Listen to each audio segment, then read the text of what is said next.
इस वीडियो में हम जानेंगे ऑपरेटिंग सिस्टम के बारे में। ऑपरेटिंग सिस्टम का जो कॉन्सेप्ट है उसको समझने की कोशिश करेंगे। एक ऑपरेटिंग सिस्टम दरअसल होता क्या है? एक ऑपरेटिंग सिस्टम दरअसल एक सिस्टम सॉफ्टवेयर है, यानी एक सॉफ्टवेयर की एक टाइप है जिसे हम सिस्टम सॉफ्टवेयर कहते हैं। ये करता क्या है? ये दरअसल मैनेज करता है, ये संभालता है। क्या चीज़ संभालता है? ये हार्डवेयर रिसोर्सेज को मैनेज करता है। हार्डवेयर रिसोर्सेज हमारे पास कौन से हैं? जैसे कि आप देख सकते हैं इस इमेज में, यहाँ पे आपको mouse, keyboard, hard drive, monitor, printer, ये तमाम क्या हैं? आपके हार्डवेयर रिसोर्सेज हैं। इनको मैनेज करना, इनको संभालना, उसके लिए हमें ज़रूरत पड़ती है एक सिस्टम सॉफ्टवेयर की। इसके अलावा ये जो सिस्टम सॉफ्टवेयर है, ये हमारे जो एप्लीकेशन प्रोग्राम्स हैं, जैसे कि हम मुख्तलिफ सॉफ्टवेयर यूज़ करते हैं, जैसे कि कोई गेम हो गया या कोई हम MS ऑफिस यूज़ करते हैं, MS वर्ड यूज़ करते हैं, एक्सेल यूज़ करते हैं। ये तमाम क्या है? हमारे एप्लीकेशन प्रोग्राम्स हैं। एप्लीकेशन प्रोग्राम्स और हार्डवेयर रिसोर्सेज, इन दोनों के दरमियान में हमारे पास एक सॉफ्टवेयर होता है जो कि हमें एक इन्वायरमेंट प्रोवाइड करता है। इस सॉफ्टवेयर को ऑपरेटिंग सिस्टम कहते हैं, या सिंपल हम इसको OS भी कहते हैं। अब जैसे कि हम अपना कंप्यूटर ऑन करते हैं तो हमारे सामने विंडोज़ की स्क्रीन आ जाती है। विंडोज़ की स्क्रीन में हमारे पास मुख्तलिफ आइकन्स होते हैं, मुख्तलिफ ऑप्शंस होते हैं, और उस विंडोज़ के ऊपर हम कोई गेम खेलना चाहें, कोई एप्लीकेशन प्रोग्राम चलाना चाहें तो वो हम चला सकते हैं। विदाउट ऑपरेटिंग सिस्टम, विदाउट इस किस्म का कोई इन्वायरमेंट मिले, हम कभी भी कोई एप्लीकेशन प्रोग्राम नहीं चला सकते। तो एक ऑपरेटिंग सिस्टम दरअसल एक इंटरफेस का काम करता है। इंटरफेस का मतलब क्या है? कि दो चीज़ों के दरमियान राब्ते का काम करता है, यानी दो चीज़ों के दरमियान दो चीज़ों को लिंक करता है। दो चीज़ें कौन सी हैं? हार्डवेयर रिसोर्सेज और एप्लीकेशन प्रोग्राम। इन दोनों के बीच में हमें एक सॉफ्टवेयर की ज़रूरत पड़ती है। अब हमारे पास जो सबसे मेन हार्डवेयर रिसोर्स है वो दरअसल क्या है? वो हमारे पास CPU जो है वो हमारा मेन हार्डवेयर रिसोर्स है, जो कि एक स्मॉल चिप होती है, जो कि हम पहले पढ़ चुके हैं इसके बारे में। ये जो CPU होता है इसको कंप्यूटर का दिमाग कहते हैं, यानी कि ये CPU कंप्यूटर के तमाम फंक्शंस को ऑपरेट करता है, उनको मैनेज करता है, उनको संभालता है। तो CPU जो है, अगर हमने माउस से कोई काम करना है तो उसको भी CPU चाहिए होगा, कीबोर्ड से कोई काम करना है उसको भी CPU चाहिए होगा, प्रिंटर ने कोई काम करना है उसको भी CPU चाहिए होगा। इसी तरह हमारे जो एप्लीकेशन प्रोग्राम्स हैं, जो हमारे एप्लीकेशन सॉफ्टवेयर्स हैं, उनको भी अपनी प्रोसेसिंग कंप्लीट करने के लिए CPU की ज़रूरत पड़ती है। अब CPU जो होता है उसके लिए मसला क्या है कि वो बहुत ज़्यादा बिजी हो जाता है, यानी उसके पास बहुत ज़्यादा बर्डन बढ़ जाता है। अब CPU को अपने काम संभालने के लिए, अपने तमाम मामलात संभालने के लिए एक सॉफ्टवेयर की ज़रूरत पड़ती है। एक ऐसा सॉफ्टवेयर जो कि CPU के लिए स्क्वेड्यूल करे, यानी उसके लिए एक तरतीब बनाए, उसके लिए एक टाइम टेबल बनाए कि उसने किस फंक्शन को कितना टाइम देना है, ताकि CPU के लिए काम करना आसान हो जाए। तो उसके लिए हमारे पास एक सॉफ्टवेयर होता है और इसी सॉफ्टवेयर को हम ऑपरेटिंग सिस्टम कहते हैं। ये CPU के लिए ये डिसाइड करता है कि CPU जो है वो तमाम जितने भी हमारे पास रिसोर्सेज हैं उनको CPU कितना टाइम देगा। ये तमाम इन तमाम चीज़ों का फैसला ऑपरेटिंग सिस्टम के ज़रिए किया जाता है। ऑपरेटिंग सिस्टम की एग्जांपल हम इस तरह से भी समझ सकते हैं कि जैसे हमारे पास एक मुल्क के अंदर कोई गवर्नमेंट का जो सिस्टम होता है, यानी गवर्नमेंट जो होती है वो संभाल रही होती है मुल्क के रिसोर्सेज को, और आवाम की जो नीड्स होती हैं उनको पूरा कर रही होती है, यानी आवाम की ज़रूरियात और जो मुल्क के अंदर रिसोर्सेज पाए जाते हैं उनके दरमियान एक हुकूमत का एक निज़ाम होता है जो कि आवाम को फैसिलिटेट करती है। तो ऑपरेटिंग सिस्टम का भी इस पूरे कंप्यूटर के अंदर यही काम होता है, जिसमें ये क्या करता है? ये सॉफ्टवेयर हमारे पास जो मेन रिसोर्सेज हैं उनको मैनेज करता है, और जो हमारे मेन क्लाइंट्स हैं, यानी एप्लीकेशन प्रोग्राम्स हमारे क्या हैं यहाँ पे, ये क्लाइंट्स हैं, इनको ज़रूरत पड़ती है मुख्तलिफ हार्डवेयर रिसोर्सेज की। तो उन तमाम को मैनेज करने के लिए हमारे पास ऑपरेटिंग सिस्टम मौजूद है। तो इस वीडियो में आज हमने एक जनरल कॉन्सेप्ट समझने की कोशिश की है कि एक ऑपरेटिंग सिस्टम जो है वो दरअसल क्या होता है। सिस्टम के बहुत सारे टाइप्स निकल सकते हैं, सिंगल यूज़र, मल्टीपल यूज़र, बहुत सारे ऐसे टाइप्स निकल सकते हैं, लेकिन मैंने यहाँ पे मेन जो टाइप्स हैं वो आपसे यहाँ पे डिस्कस किए हैं। तो जैसे आपका होता है batch operating system, multi programming operating system, time sharing operating system, distributed operating system, network operating system, real time operating system, और आजकल मोबाइल ऑपरेटिंग सिस्टम से भी आपके क्वेश्चंस निकलते हैं। तो ये तो है आपके टाइप। अब हम देखेंगे एक एक करके इन सारे टाइप्स के बारे में क्या उनकी खासियत होती है। तो सबसे पहले हम स्टार्ट करते हैं बैच ऑपरेटिंग सिस्टम से। तो देखिए बैच ऑपरेटिंग सिस्टम क्या होता है, यहाँ पे लिखा है the user of batch operating system do not interact with the computer directly. देखिए बैच ऑपरेटिंग सिस्टम में क्या होता है कि इसमें जो यूजर होता है, जैसे हम आप यूजर होते हैं जो कंप्यूटर को यूज करते हैं, वो आपके ऑपरेटिंग सिस्टम से डायरेक्टली इंटरेक्ट नहीं करता है। क्या करते हैं कि जैसे मुझे कोई प्रोग्राम बनाना है तो मैं क्या करूंगा कि प्रोग्राम को ऑफलाइन डिवाइस पे, जैसे पंच कार्ड हो गया, इन सब पे बना करके और कंप्यूटर ऑपरेटर को हैंडल कर दूंगा। एक कंप्यूटर ऑपरेटर जो उस कंप्यूटर को चला रहा होगा उसको मैं हैंडल कर दूंगा। तो कंप्यूटर ऑपरेटर क्या करेगा, जो भी एक तरह की आपकी जॉब्स होती हैं सिमिलर टाइप्स की, उनका एक बैच बनाता है, फिर वो बैच आपका ऑपरेटिंग सिस्टम में डाला जाता है। तो फिर ऑपरेटिंग सिस्टम आपका प्रोग्राम यहाँ पे जो भी उसको प्रोसेस करना होता है सारा वो प्रोसेस करता है।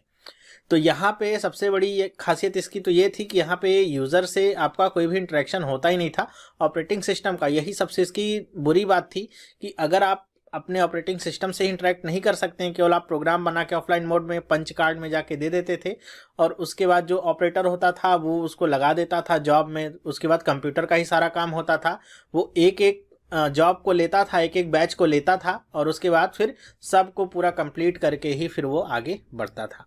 तो यहाँ पे आगे आपको दिखा दूं कि कुछ इस तरह का आपका होता था। ये देख रहे हैं ना, पुराने ज़माने में जैसे ये सब लोग यहाँ पे ये कंप्यूटर ऑपरेटर कहलाते थे। तो ये सारे लोग इसमें कंप्यूटर, ये आपको दिख रहा है, इस तरह का कुछ होता था। तो जो भी आप जॉब पंच कार्ड वगैरह में देते थे तो कंप्यूटर ऑपरेटर उन्हें डालते थे, फिर सारा काम आपका ऑपरेटिंग सिस्टम का ही होता था। इस ऑपरेटिंग सिस्टम की सबसे ख़राब बात क्या थी, मान लीजिए अगर आपको यहाँ पे मैं चित्र बना के दिखा पाऊँ कि मान लीजिए आपके पास यहाँ पे बहुत सारे जॉब्स हैं, मान लीजिए उनका एक कलेक्शन है, यहाँ पे आपने बैच बना रखा है। बैच का मतलब क्या, कई सारे जो सिमिलर तरह की जॉब्स होंगी। जॉब्स का मतलब क्या, कोई प्रोग्राम है उनका आपने एक पूरा बंडल सा बना लिया तो उसको हम बोलेंगे बैच। मान लीजिए यहाँ पे बैच 1 है और यहाँ पे इसके बाद आपका लगा हुआ है बैच 2 है। तो ये आपका मान लीजिए यहाँ पे CPU है। तो क्या होगा कि ये आपकी मेन मेमोरी में सारे के सारे क्यू में रहते हैं एक के बाद एक। तो अगर यहाँ से ये बैच 1 इस CPU में आता है अपने को परफॉर्म करवाने के लिए, जो भी प्रोसेस होना है सब करवाने के लिए CPU के पास आता है, तो जब तक ये पूरा इसकी प्रोसेसिंग ख़त्म नहीं हो जाएगी, मतलब शुरू से लेके अंत तक जब तक पूरा प्रोसेस ख़त्म नहीं हो जाएगा, CPU किसी दूसरी जॉब को या दूसरे बैच को यहाँ पे एग्जीक्यूट नहीं करता है। तो कई बार ऐसा होता है कि मान लीजिए बैच 1 काम कर रहा है, बैच 1 के काम करते समय जो भी प्रोसेस हुआ उसके बाद वो कहीं पे आपका इनपुट आउटपुट की अगर कहीं पे नीड हुई तो वो इनपुट आउटपुट इंस्ट्रक्शंस में आप इस प्रोसेस में चला गया, तो उतनी देर के लिए CPU क्या हो जाएगा खाली, क्योंकि इसके पास अब बैच 1 की जॉब भी नहीं, क्योंकि वो इनपुट आउटपुट के लिए आपकी बाहर भेज दी गई है। तो CPU इतने समय तक क्या पड़ा रहेगा, एकदम आइडल पड़ा रहेगा। जैसा कि आपको पता होगा आइडल का मतलब क्या, कि इसके पास कोई भी काम नहीं होगा, बस ये खाली आपका बैठा रहेगा, आइडल पड़ा रहेगा। तो अगर इसी टाइम में दूसरा काम भी हो जाता तब तो CPU और हमारे लिए भी अच्छा होता। तो इसी वजह से क्या होता था, इस तरह के जो भी ऑपरेटिंग सिस्टम होते थे उसमें क्या टाइम बहुत ज़्यादा लगता था। क्योंकि कई बार क्या होता था इनपुट आउटपुट ऑपरेशन के दौरान भी बहुत ज़्यादा टाइम लग जाता था। तो जब तक ये फिर से वापस आएगा नहीं, पूरा प्रोसेस जब तक ये कंप्लीट नहीं कर देगा तब तक ये दूसरे जॉब को यहाँ पे कॉल नहीं करता था एग्जीक्यूट करवाने के लिए। तो जब ये कंप्लीट हो जाएगा फिर यहाँ से दूसरा बैच उठाया जाएगा, फिर तीसरा बैच आएगा, एक एक के कंप्लीट होने के बाद। और दूसरी इसकी बुरी बात क्या थी कि ये काम करता था केवल, जैसे अगर एकदम अर्ली की बात करूं, जब शुरुआत में बना था तो ये first come first serve basis पे काम करता था। मतलब जो पहले आएगा उसका काम पहले होगा। मान लीजिए बैच 1 पहले आया तो बैच 1 जब तक पूरा कंप्लीट नहीं हो तब तक बैच 2 को कॉल नहीं करा जाएगा। तो मान लीजिए अगर बैच 1 का जो टाइम है वो लॉन्ग टाइम का आपका जॉब है, बहुत लंबा कोई जॉब आपने दे दिया है, और बैच 2 वाला आपका जो जॉब है वो आपका शॉर्ट टाइम का जॉब है, कम समय का जॉब है, तो तब पर भी वो ऐसा नहीं करेगा कि छोटे कम समय वाले को पहले कर ले फिर लॉन्ग समय वाले को बाद में एग्जीक्यूट कराए। वो पहले जो आया है पहले लॉन्ग समय के लिए जो बहुत ज़्यादा टाइम लेगा उसको एग्जीक्यूट कराएगा, फिर आपका जो थोड़े समय के लिए है फिर वो वापस आएगा। हालांकि बाद में एक दूसरा इसका टाइप बना था, इसी में थोड़ा इम्प्रूवमेंट लाई गई थी, जिसमें आपका शॉर्टिंग हो जाती थी कि जो भी आपकी जॉब्स होती थी कम समय वाली पहले वो एग्जीक्यूट होती थी, फिर उसके बाद फिर लॉन्ग टाइम वाली जॉब्स एग्जीक्यूट होती थी। ये बाद में आपका हुआ था इसमें चेंजेस। ठीक है, तो बैच ऑपरेटिंग सिस्टम का मतलब मेरे ख्याल से आप समझ गए होंगे, जब आपके बहुत सारे प्रोग्राम्स या जॉब्स को एक कलेक्शन बना दिया जाए और उसके बाद CPU को दिया जाए परफॉर्म करने के लिए, तो आपका बैच ऑपरेटिंग सिस्टम कहलाता था। नेक्स्ट आ जाते हैं multi programming operating system. Multi programming operating system क्या है कि जैसा अभी हमने देखा था बैच ऑपरेटिंग सिस्टम, इसको हम कह सकते हैं सिंगल प्रोग्रामिंग ऑपरेटिंग सिस्टम, एक बार में केवल एक ही प्रोग्राम एग्जीक्यूट करता था बैच ऑपरेटिंग सिस्टम। लेकिन मल्टी प्रोग्रामिंग का मतलब क्या है कि मान लीजिए आपके पास यहाँ पे बहुत सारे प्रोग्राम है, मान लीजिए लेता हूँ P1 प्रोग्राम है, P2 प्रोग्राम है, P3 प्रोग्राम है, सब ऐसे लाइन में लगे हुए हैं आपकी मेन मेमोरी में। ठीक है, सारी की सारी मेन मेमोरी में आपके लाइन में लगे हुए हैं एग्जीक्यूट होने के लिए। और ये आपका क्या है, सीपीयू है मान लीजिए। ओके, तो सीपीयू एक को कॉल करता है, मान लीजिए सबसे पहले आपका अगर प्रोग्राम 3 आया था, सबसे पहले प्रोग्राम 3 को कॉल करेगा, तो प्रोग्राम 3 आपका एग्जीक्यूट होगा सीपीयू के अंदर। और उसको अगर इनपुट आउटपुट किसी ऑपरेशन की जरूरत है, वो यहाँ सीपीयू से बाहर गया इनपुट आउटपुट ऑपरेशन के लिए, तो इतने समय में जो सीपीयू आपका आइडल हो जाता था बैच ऑपरेटिंग सिस्टम में, तो अब ये आइडल नहीं होगा।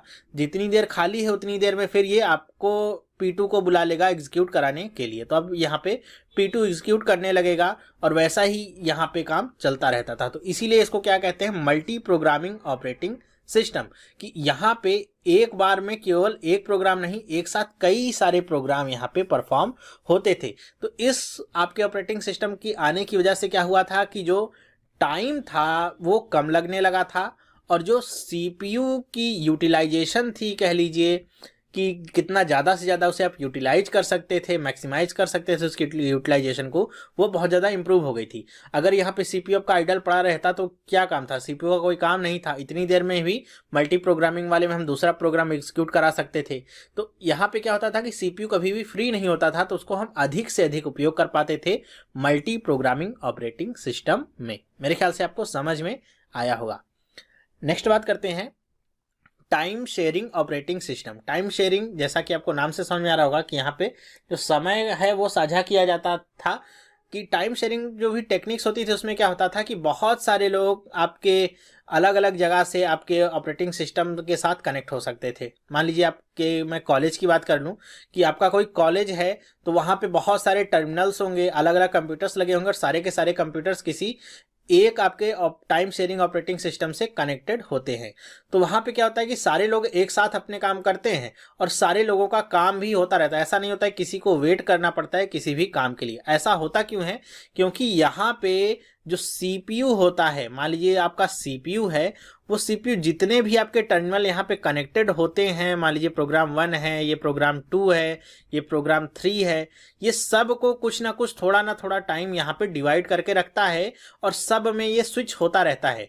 और ये जो आपकी स्विचिंग होती है प्रोग्राम में, पहले इसको एग्जीक्यूट कराएगा फिर इसको फिर इसको, ये इतने कम समय में होता है, मतलब आपका माइक्रो सेकेंड में समझ लीजिए होता है, कि हमको तो पता ही नहीं चल पाता है कि ये प्रोग्राम आपका अलग अलग एग्जीक्यूट हो रहा है, एक साथ एग्जीक्यूट नहीं हो रहा है। तो ये एक भ्रम सा क्रिएट करता है यूजर्स के लिए। सबको लगता है जैसे आप अपने कंप्यूटर में एक साथ, जैसे आप पावर पॉइंट ओपन कर लीजिए, उसके साथ साथ आप पीछे आप यूट्यूब भी ओपन कर लीजिए, यूट्यूब ओपन कर लिया आपने, उसके बाद आप अलग से अपने में कोई आप म्यूजिक चला लीजिए कंप्यूटर में, तो ये सारे काम आपके एग्जीक्यूट होंगे और सब आपको लगेगा क्या एक साथ ही एग्जीक्यूट हो रहे हैं।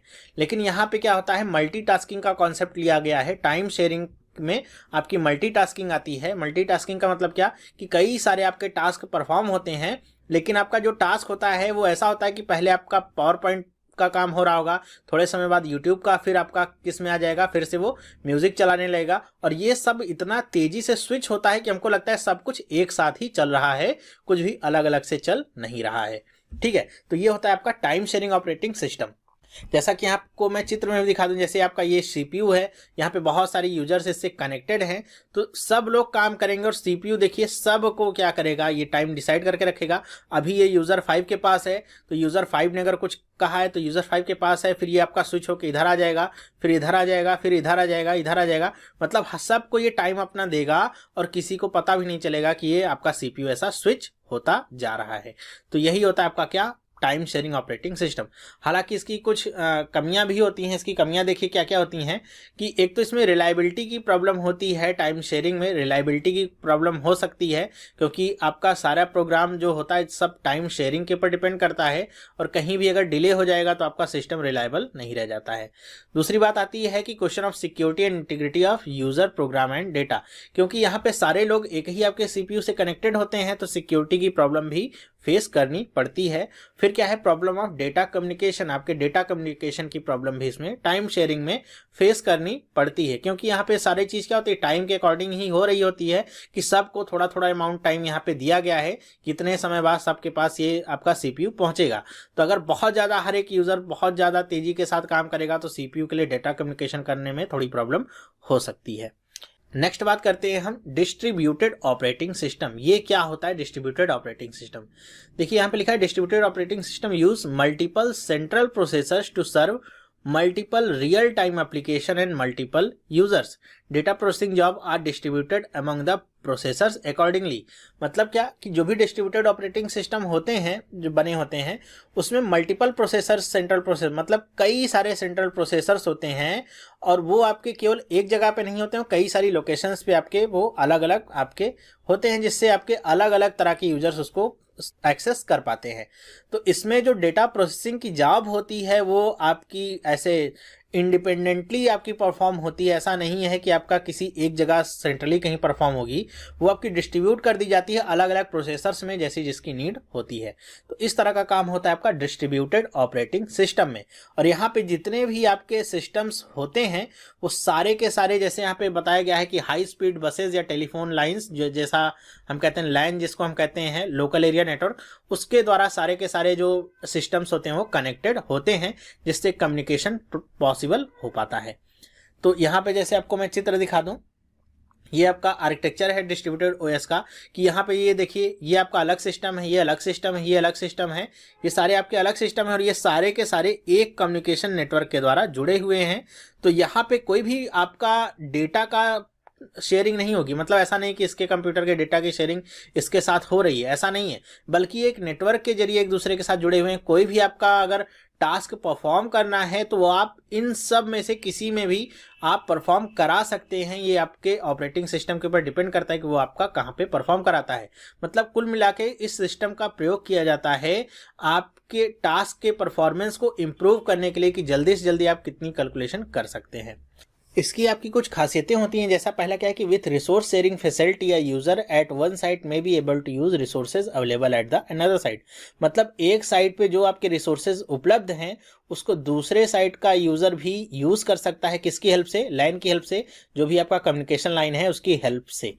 फिर क्या है, speed of the exchange of data with one another via electronic mail. मतलब ईमेल का यूज करके, इलेक्ट्रॉनिक मेल, या कभी कभी हम FTP का भी इसमें यूज करते हैं, फाइल ट्रांसफर प्रोटोकॉल का यूज करके डेटा का जो एक्सचेंज है उसको स्पीड अप कर सकते हैं।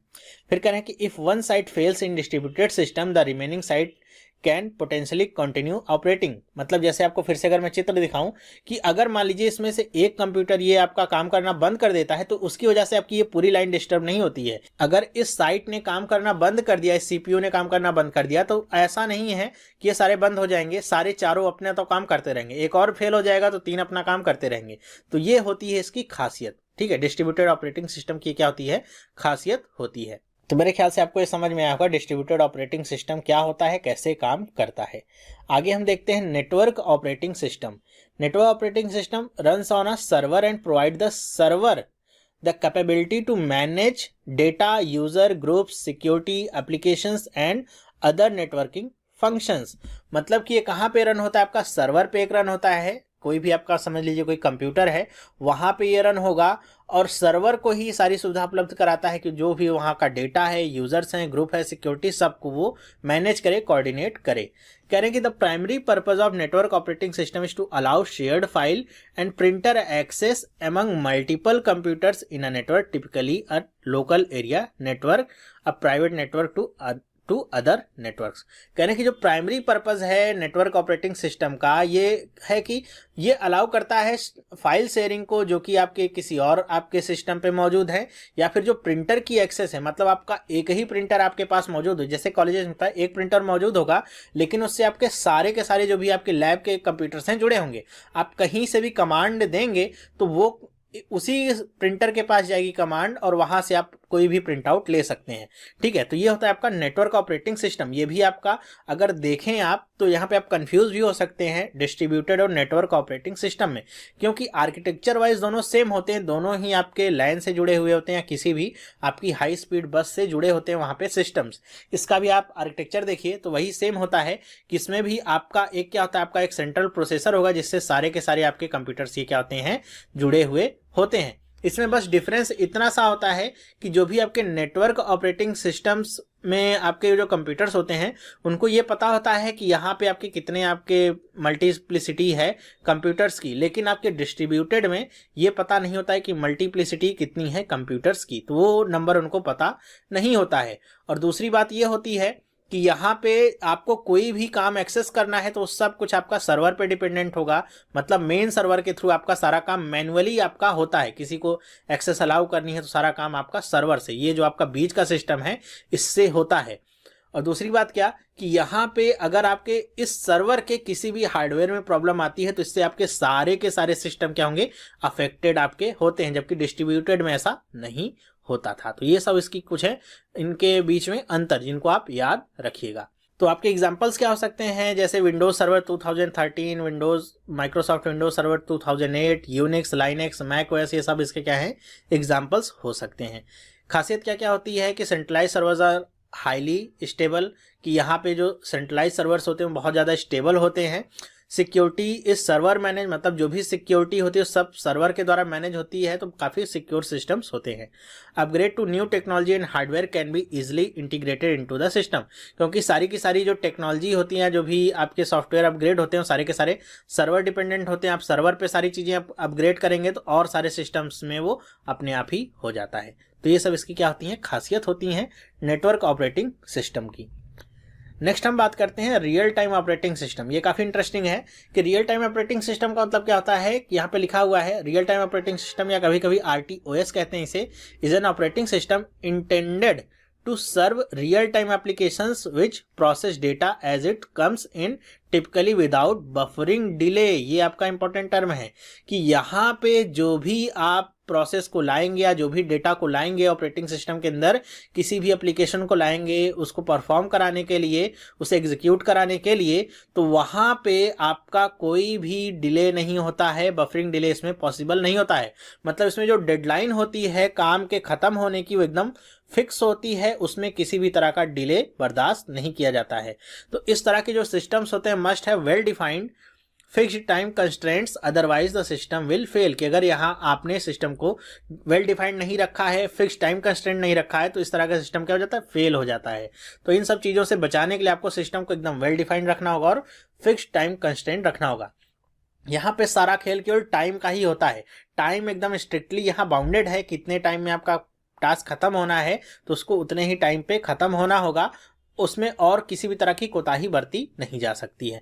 इनका यूज़ कहाँ पे किया जाता है, ज़्यादातर यूज़ किया जाता है जैसे आपका वेपन मैनेजमेंट सिस्टम जो भी होता है वहाँ पे, जैसे आपको मिसाइल छोड़नी है या आपको रॉकेट लॉन्च करना है कोई, तो वहाँ पे अगर आपने बटन दबाया तो ऐसे उसमें डिले नहीं हो सकता है कि आप बटन दबा के बैठें 5 मिनट के बाद आपकी मिसाइल आगे बढ़ेगी। तो ऐसा वहाँ पे कुछ नहीं होता है। जितने भी आपके साइंटिफिक एक्सपेरिमेंट्स होते हैं, जितने भी आपके रोबोटिक एक्सपेरिमेंट्स होते हैं, air traffic control system ATC जैसा मैंने बताया था, सब जगह पे रियल टाइम ऑपरेट। ATC का मतलब क्या कि अगर वहाँ पे आपको किसी विमान की लोकेशन है वो पता करनी है और आपको रियल टाइम में पता ही नहीं कि लोकेशन उसकी कहाँ पे है, आपका सिस्टम स्लो है, तो अगर विमान 1000 फीट की ऊंचाई पे होगा तो 5 मिनट बाद आपको पता चलेगा कि वो 1000 फीट की ऊंचाई पे है, तब तक वो तो और नीचे आ गया होगा। तो जब तक आप उसे वार्न करेंगे तब तक तो विमान क्रैश हो गया होगा। तो इस तरह के जो सिस्टम्स होते हैं वो यहीं पे यूज किए जाते हैं।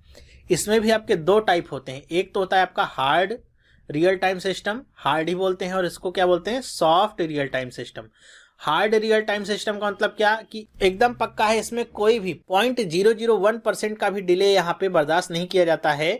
तो जितने भी आपके मिसाइल्स वगैरह लॉन्च होती हैं वो सारा हार्ड रियल टाइम सिस्टम पे होती हैं। एयर ट्रैफिक कंट्रोल सिस्टम हो गया, ये आपका हार्ड रियल टाइम सिस्टम पे होता है, यहाँ पे बिल्कुल भी डिले आपका बर्दाश्त नहीं होता है। वहीं दूसरी ओर आपका होता है सॉफ्ट रियल टाइम सिस्टम, यहाँ पे आपका थोड़ा बहुत डिले बर्दाश्त हो जाता है, मतलब एकदम स्ट्रिक्टनेस नहीं होती है।